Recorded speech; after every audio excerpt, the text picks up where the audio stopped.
ద్వారకా తిరుమలలో శ్రీనివాస గోవింద వెంకటరమణ గోవింద అంటూ స్వామివారి ఆలయానికి వచ్చిన పలువురు యాత్రికులు భక్తి విశ్వాసాలతో తమ మొక్కుబడులు తీర్చుకున్నారు.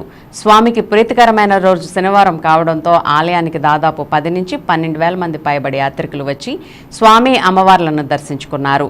శ్రీవారి దర్శనానికి సుమారు 2 గంటల సమయం పట్టింది. శ్రీవారి వైకుంఠం క్యూ కాంప్లెక్స్ లో 5 కంపార్ట్మెంట్లు భక్తులతో నిండిపోయాయి.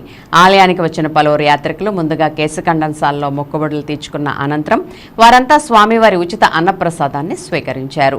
అలాగే స్వామివారి నిత్య కళ్యాణంలో 100 జంటలు పాల్గొన్నాయి.